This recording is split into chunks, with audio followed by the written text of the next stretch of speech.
చేసిన ఎవరు చేసారా? అంబులెన్స్ ఎవరైనా వస్తే 10 ఏళ్ళు పోతారు జైలు చెప్తున్నా. ఇది నేషనల్ హైవే, స్టేట్ హైవే కాదు. నేను డాన్స్ వేస్తాను దానికి. ఎవరైనా వీడియో ఉందా?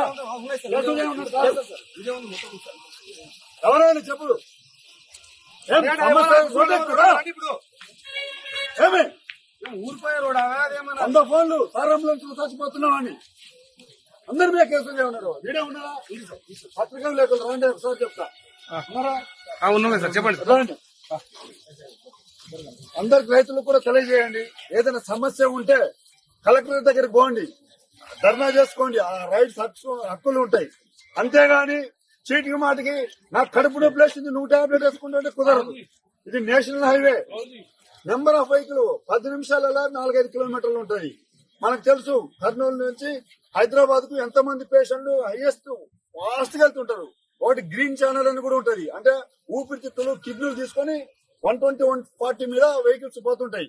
నీకు చిన్న సమస్యకు నువ్వు రోడ్డు ఎక్కితే జీవితం పోతుంది ఆడ. ఇదే లాస్ట్ అండ్ ఫైనల్ మీ అందరు చెప్పేది. మీ సమస్యలు ఉంటే ఇక్కడ ధర్నా చేయండి, లేదా కలెక్టర్ దగ్గర పోయి మీ హక్కులు సాధించుకోండి.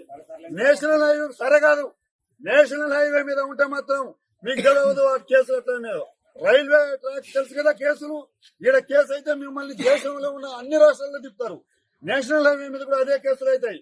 ఈడ గద్వాల కోర్టు ఉండదు. ఒకసారి ఢిల్లీ పిలుస్తాడు, ఒకసారి కలకత్తా పిలుస్తాడు, ఒకసారి హైదరాబాద్ పిలుస్తాడు. మీకున్న ఆస్తులు అమ్ముకున్న కూడా తిరగడానికి చేత కాదు. రాకపోతే 2వ రోజు అరెస్ట్ చేయలేమంటాడు. దయచేసి మీకు రైతులకు మీకు తెలియదు కాబట్టి మరీ చెప్తున్నా. మీకు సమస్య ఉంటే ఈడ కూర్చోండి, కాటన్ మిల్లు బంద్ చేసుకోండి, లేదా కలెక్టరేట్ వచ్చి కలెక్టర్ గారితో మాట్లాడండి.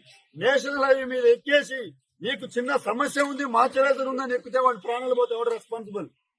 రేపంచి 2 కానిస్టేబుల్ వీడియో పెట్టేసి ఇక్కడ పెట్టండి. ఎస్ఐ గారు ఏమి జరుగుతున్నావు? వీడియోది ఎంతమంది చచ్చిపోయినా ఏం లేదు. ఆ తర్వాత వాళ్ళేదో చూస్తారు.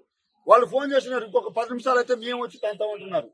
మీ అంతా ఇలా అందరూ పోలీసులు అందరూ మీటింగ్ లో ఉన్నాం, గద్వాల్లో ఉన్నాం. నీకు ఇష్టం వచ్చినట్టు ఒక ఏలా లేదు పాల లేదు రోడ్డు మీద ఎక్కితే ఏందన్నట్టు అది. దయచేసి ఆ పని చేయకండి. మళ్ళీ చెప్తున్నా, మీకు ఏదైనా సమస్య ఉంటే ఆ బండ్లు ఆపుకోండి, వచ్చి కలవండి, లేదా మా ఎస్ఐ గారు చెప్పండి. మాకు అన్యాయం జరుగుతుందంటే మా ఎస్ఐ గారు అవసరం వస్తే మిమ్మల్ని కలెక్టర్ గారు తీసుకున్నారు. క్లియర్ కదా? ఓకే, థ్యాంక్ యూ అండి.